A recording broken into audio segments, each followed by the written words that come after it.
Hello and welcome to the Past Functional Skills video solutions for the City and Guilds Functional Skills English Level 2 Reading Sample Paper 1. Before watching this video, make sure that you've read the two sources in the insert and you have attempted to complete the paper yourself. Question 1. Which of the following would be the most suitable headline for this article? Tick 1. So here we're looking at document 1 for questions 1 to 8.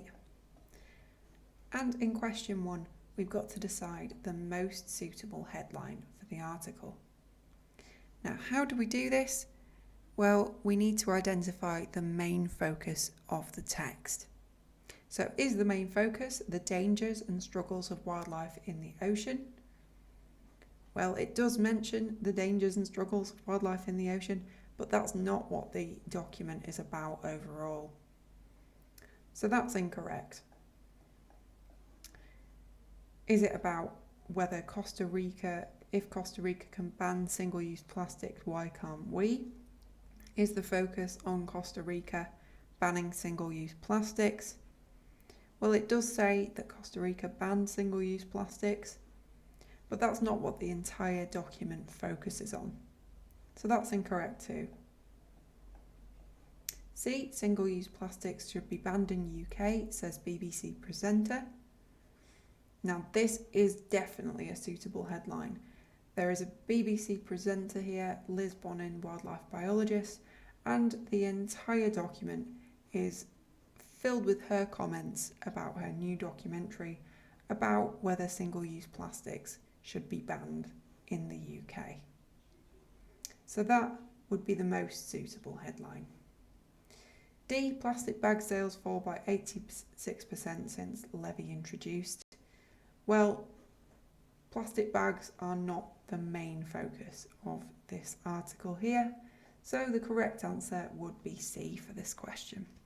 Question 2. What is the main reason Liz Bonin was being interviewed? So here we need to read the text and find the main reason for the interview. So why did the interview happen? Was it to explain a range of environmental issues? So there are environmental issues mentioned here, the world's oceans being polluted, and we've got toxic chemicals being mentioned. But we're not explaining a range of environmental issues here. We haven't got an explanation of deforestation and all sorts of other things. So that's incorrect. Other potential reasons to call for an increase in the cost of plastic bags. Well, the 5p levy on plastic bags has been mentioned, and that has caused a fall in plastic bag sales, but most of the document doesn't focus on that at all. So it's not the main reason for the interview. C, to support Costa Rica's policies on wildlife. Well, Costa Rica is mentioned, but it's their policies on single-use plastic that's mentioned here, and it's not really central to the document. So again, that one's incorrect. It's not the main reason. D, to promote a TV documentary. Well, that is the main reason she's interviewed. It mentions that in her new documentary, wildlife biologist Liz Bonin has called for an immediate ban of single-use plastics in Britain. So it's focusing on this new documentary, and that is why she's been interviewed. So D is the correct answer for this question. Question 3. This document was first published on the internet. A reader wants to find out more about differences between the UK and Costa Rica. What feature has been included on the webpage to help with this? So in this question, we need to find out a piece of information, an organisational feature here that has been included on the webpage that will help readers find out differences between the UK and Costa Rica. And we've been given a clue here. The question says that this document was first published on the internet. So we're going to be looking for any specific buttons or maybe hyperlinks that are going to tell us about these differences. So if we scan through the text, we can see that there's lots of different hyperlinks here. There's different buttons that will take us to different sections. and we want to find anything that will tell us about Costa Rica. And when we scan through the text, we can see Costa Rica has been mentioned here, but there isn't any sort of other information given about how we can find out more. It's also mentioned here, and this is a hyperlink, so we can find out more information that will show us differences between the UK and Costa Rica. So if we click on that link there, we'll be able to find out more. How do we know it's a hyperlink? Well, it's been written in a different colour and it's been underlined as well. Hyperlinks will usually be blue. So the correct answer here is that readers can click on the Costa Rica hyperlink to find out more about differences between the UK and Costa Rica. Question 4. What tone is used by the writer of the article? So we've got to tick one of the following. So we've got informal, neutral, biased or conversational, and we have to identify which one of these is the correct tone. So when you're looking for tone in a document, you've got to think about the kind of mood that is being implied by the author. So think about how the text is making you feel when you're reading it. So is the text informal? Well, it's definitely not informal. Informal texts would use slang words and contractions like can't or won't, and we've got very formal language being used here. It's written in standard English and we've got some sophisticated vocabulary throughout. So we've got phrases like an immediate ban of single-use plastics in Britain and accused industries and politicians of not doing enough to tackle pollution. So we can also see that this is a news article from the Telegraph, which is obviously going to be a very formal text. It's not intended for friends and family, it's intended for a general readership of the news. So it's not got an informal tone. Has it got a neutral tone? So when you first look at it, you might think that this is a particularly biased text because there are a lot of opinions included in here. But all of the opinions that we've got are from Liz Bonin, who is being interviewed. So whenever we've got an opinion, it has quotation marks around it. And Liz Bonin calls for an immediate ban of single-use plastics and has accused these industries of not doing enough. So Liz Bonin is clearly against industries and against the use of single-use plastics. However, Sarah Knapton, who is the writer of the article, who is creating the overall tone, is very neutral. Doesn't include any of their own opinions and doesn't use the word I throughout the article to sort of give their own perspectives. So overall, the tone is definitely neutral. Is it biased? Well, no, we've just seen that it is neutral. If a text is neutral, it cannot be biased, because biased means having a strong opinion one way or the other. Is the text conversational? So conversational text would include words like you to engage the reader in the text and create sort of a feeling of having an informal conversation between people. And the text definitely doesn't do that. We have quotations, we don't have any sort of conversation with the reader here. So overall, the tone of the article is not conversational, not biased, and not informal. It is neutral overall. Question 5. In her interview, Liz asks lots of questions. What effects does Liz want this to have on readers? Give 2 effects. So we need to identify the questions that Liz is asking, and then we need to explain what effect this is having on the reader. So think about the effect that the questions are having on you. So let's find some of the questions she's asking. So Liz is the person being interviewed here, and she's asking, can we live without plastic bottles? Yes, we can. So here it's being used as a persuasive device is the question. She's asking a rhetorical question saying, well, can we live without them? Yes, we definitely can. She's trying to persuade the reader that plastic bottles are unnecessary there. Further on, we've got, do we make up that plastic with less toxic chemicals, and can we make that plastic realistically recyclable? So here, These questions are trying to get the reader to think about the topic and consider some potential solutions to the problems. We've also got why can't we do it immediately? That's also quite a persuasive question there, trying to get the reader to engage with the text, speaking to the reader directly, including them, saying we, creating a sort of community feeling there, and trying to persuade the reader that we should stop using single-use plastics as soon as possible. So, 2 effects that have been identified by the student here of the questions is that the questions interest readers and cause readers to reflect on the issue. Question 6. In the interview, Liz Bonin argues that we can live without plastic. Which 2 of the following are reasons she might be biased in this view? So we need to look at these reasons and decide which ones are true and which ones show that she would be biased in her view that we can live without plastic. So if Liz Bonin is biased against plastic, that means she has really strong views against it. And these views will be based on her personal circumstances. So who she is and what kind of background she's from.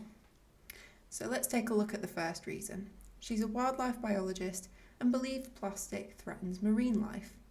Well, we know that this is true because we're told right at the start that she is a wildlife biologist. She has made a new documentary called Drowning in Plastic because she wants to tackle the problem of plastic in the world's oceans.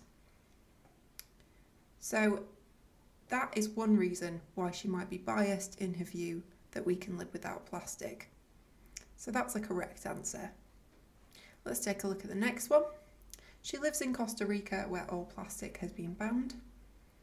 Well, no, she talks about Costa Rica's ban on single-use plastic. They're not banning all plastics, by the way, just single-use ones. And she doesn't live in Costa Rica. There's no evidence in the text to suggest that. So that is incorrect.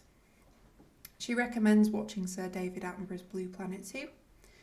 Well, that has been mentioned in the text. Her documentary has been released a year after Blue Planet 2, but she doesn't give any opinions on that documentary. So that's incorrect.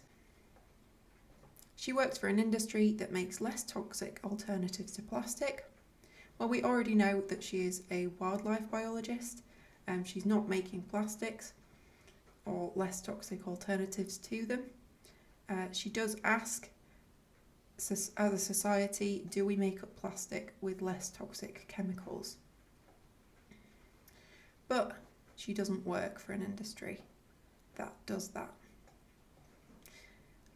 She is promoting her documentary about the harmful effects of plastic. Well, we know that she's definitely doing that in this article. So she's talking about her documentary Drowning in Plastic, and she's explaining her views that she's going to share in the documentary. So that's another correct answer. That is another reason why Liz Bonin might be biased in her view. She's made a documentary about the harmful effects of plastic, so she's got to persuade us that we can live without plastic. And finally, she's helping to advertise new plastic factories in America. Well, she does mention America. She asks, why is America investing $180 billion in new plastic factories? But that is a question to try and discourage us from discourage this kind of behaviour, sort of setting up these plastic factories. So she's definitely not trying to advertise them. She's sort of trying to demonise them, trying to make them look really bad, asking why they have been created in the first place when plastic is damaging the oceans. So we've identified 2 of the reasons why she might be biased, and we've identified the wrong answers based on the information that is incorrect based on the text. Question 7. Liz feels that urgent change is required. Give 2 phrases she uses to suggest this. So that word urgent there means that the change has to happen soon. and we want, she feels that this change is required. Things need to change immediately, and we need to give two phrases that might suggest this. So we're looking for words like immediate concern, and we need to suggest some phrases that would tell us that time is short, we're running out of time, and we need to change. So if we're looking for phrases, we want to find quotes about this. And the student has scanned through the text and found slower action on plastic pollution was not good enough, and there is no more time to phase anything out. So these are both indicating running out of time, so slow action isn't good enough, and there's no more time left. It's an urgent issue. You can't go slowly, you've got to speed up and come to a solution. Question 8, give 2 facts and 2 opinions from the article. So for this question, you obviously need to know the difference between a fact and an opinion. Whenever you're being asked for facts, it's always a good idea to look for numbers, because this will usually be a statistic, which will be a certifiable fact rather than an opinion. So a fact is something that we can prove, something that we can't dispute, we can't disagree with it.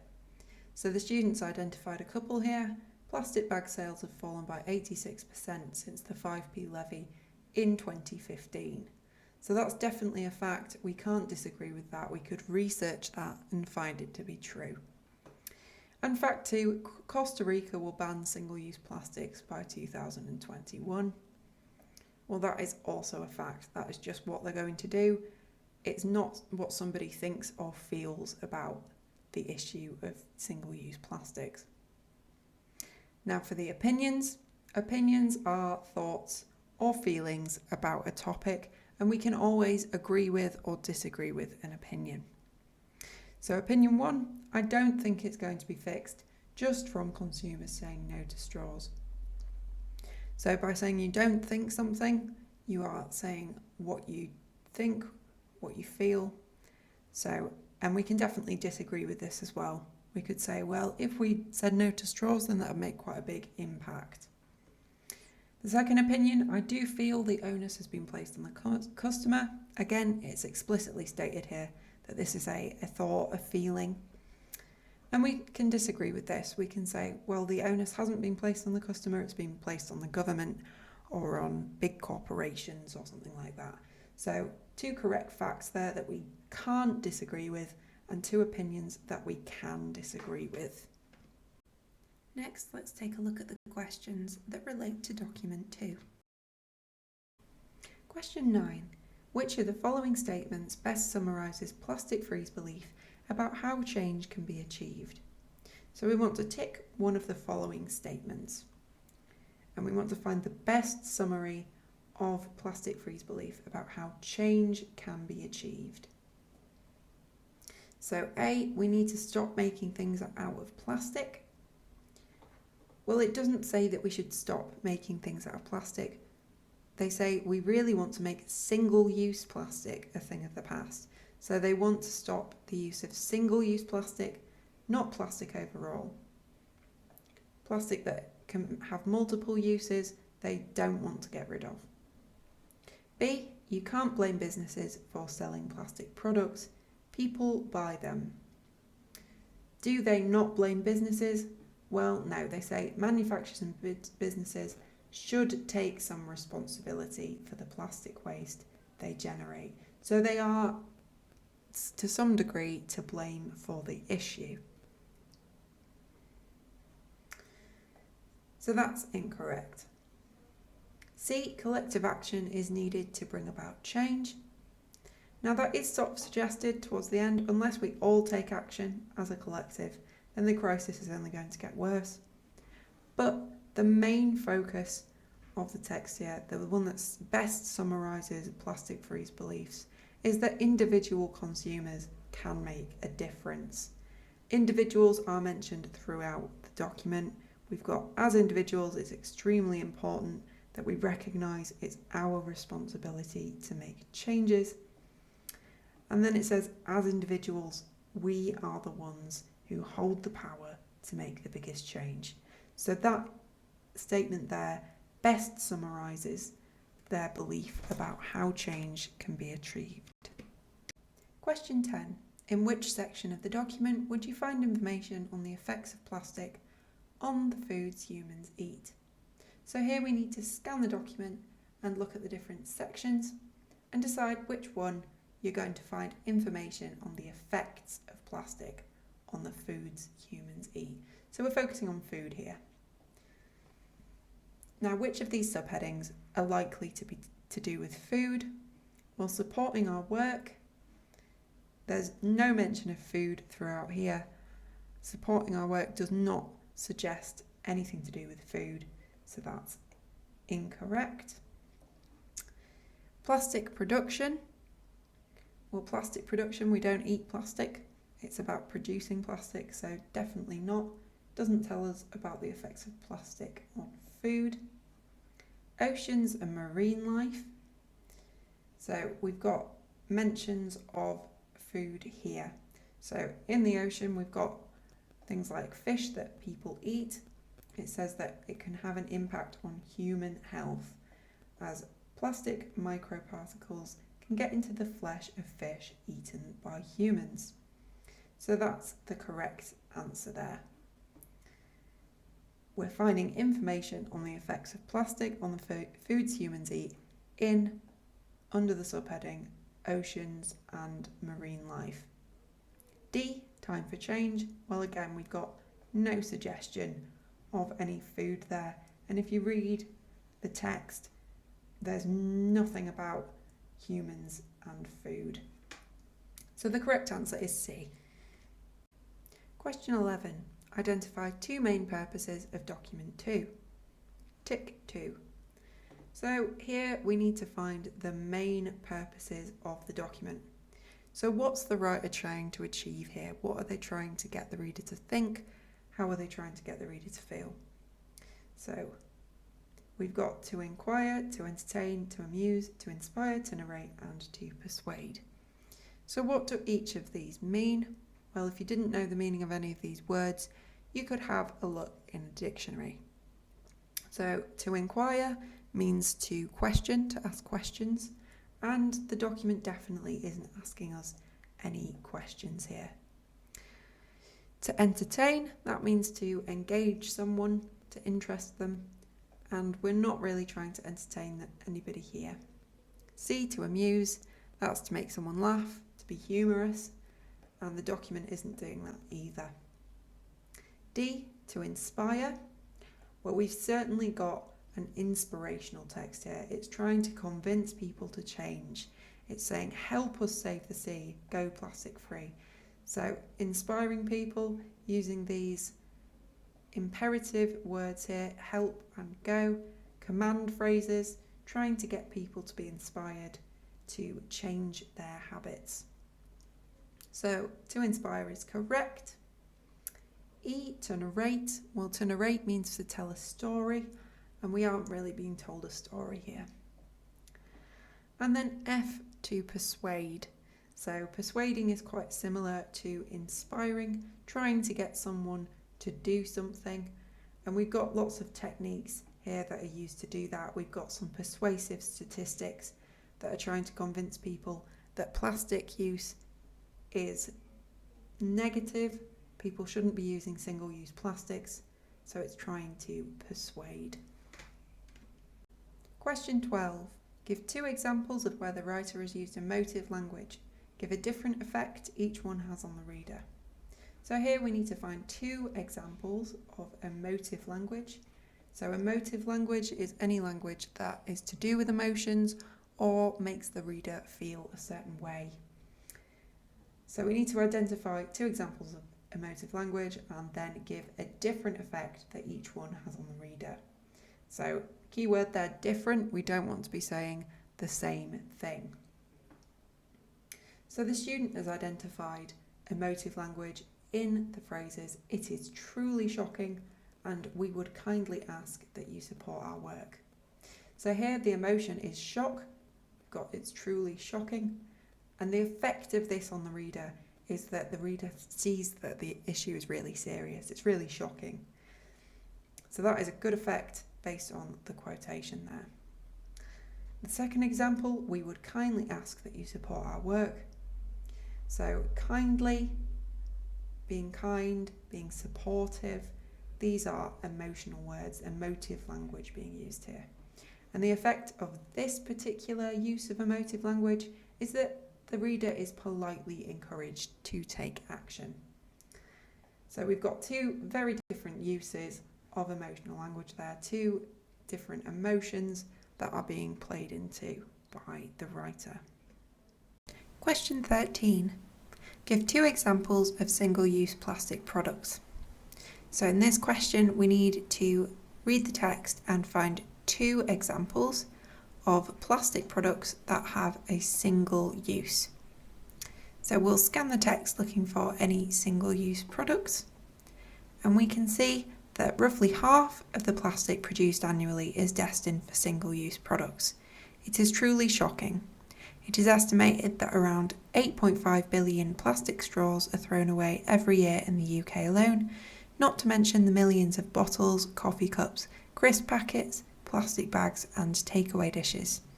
You have probably thrown away several single-use items today without even realising it. So we've got single-use products and single-use items being mentioned twice in this paragraph. So we know that all of the things that have been mentioned here are single-use plastic examples. So the examples that we have are plastic straws, bottles, coffee cups, crisp packets, plastic bags and takeaway dishes. And we've got these images here as an organisational feature to help us as well. So two examples of single-use plastic products are a straw and a coffee cup. Question 14. Give two examples of factual evidence the writer uses to back up opinions. So we need to scan through the text and try to find factual evidence, and we need two examples of this. So factual evidence, in contrast to opinions, which are the thoughts or feelings of the writer, factual evidence is information that cannot be disputed. So, for example, the sun is in the sky. We can't dispute that. We can have a look outside and see that that is true. It is a fact. So, two examples of factual evidence from the document are over 300 million tonnes of plastic are produced globally each year.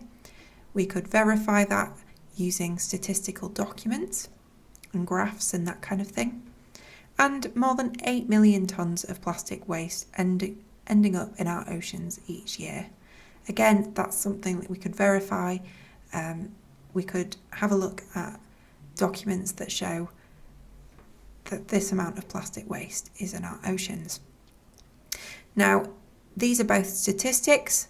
They're facts that have numbers in them, but you wouldn't have to necessarily use a statistic in your answer. You could also use a fact that doesn't include any numbers, so long as you're making sure that it isn't just a thought or a feeling that the writer has, it is actually a fact that can be proven. Question 15. We're focusing on document 1 and document 2 here, so we've got to refer to both documents when answering this question. So Liz Bonin and Plastic Free offer different views on how the problem of plastic waste can be solved. Use one piece of supporting evidence from each document to compare how these views differ. So here we're looking at Liz Bonin from document 1 and Plastic Free from document 2, and we've got to see how their views are different using supporting evidence, so using quotes from the text. So we need to find a difference and use evidence to explain it. So the student's written that document 1 suggests that politicians are not doing enough to tackle pollution, suggesting that the government should do more to solve the problem of plastic waste. In contrast, document 2 suggests that individuals should be responsible for resolving the plastic problem, as it's our responsibility to make changes. So here we have fully answered the question. We've used evidence from document 1 and document 2, got quotations from each, and we are comparing them. We found a difference signified by this phrase, in contrast, here.